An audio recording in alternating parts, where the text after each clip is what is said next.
Buongiorno da Leandro Maggi, buongiorno da Taglio di Po, consueto appuntamento con il sindaco di Taglio di Po Francesco Siviero per il punto sulla situazione Covid e non solo. Continua la discesa del numero di casi di positività al coronavirus, sembra infatti che la curva continui a scendere come da più parti si sente e quindi effettivamente assistiamo ad quello che tutti ci auspichiamo, cioè un ritorno il più possibile veloce alla normalità. Già è stato tolto l'utilizzo delle mascherine all'aperto, quindi speriamo che anche col 31 di marzo si chiuda effettivamente questa fase emergenziale che ha caratterizzato ormai gli ultimi 2 anni. Quindi veramente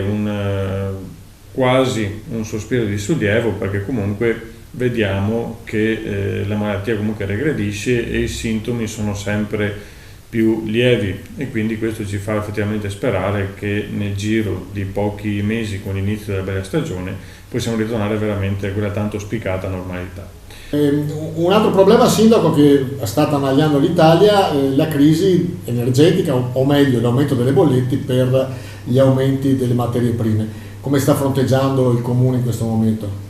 Aumento delle bollette che direi quasi esponenziale e che sta incidendo sia su tutti noi privati cittadini che anche sull'amministrazione, perché comunque l'amministrazione che deve gestire tantissimo utente, già anche solo pensare a tutta l'illuminazione pubblica, nonostante gli interventi fatti in tutti questi anni, quindi col miglioramento delle lampade e l'utilizzo del LED, però anche le scuole e gli altri edifici.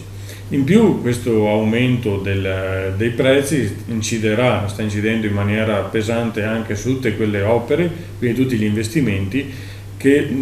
dovrebbero servire da volano dopo questa crisi, e quindi con l'aumento dei lavori pubblici l'amministrazione sta portando in porto moltissimi progetti anche del valore sostanzioso di alcuni milioni di euro, e quindi questo rischia di incidere. Adesso ci faremo sentire nelle sedi più opportune, quindi anche l'ANCI, l'Associazione dei Comuni Italiani,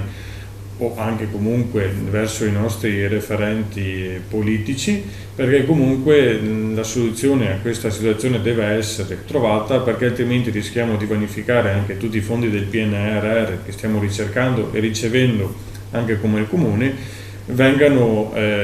annullati da questa crisi economica. Quindi veramente c'è bisogno di fare quest'ultimo sforzo sia per superare l'emergenza sanitaria e quindi a breve trovare una soluzione, sia anche questa emergenza economica che ci sta veramente colpendo dopo una breve ripartenza.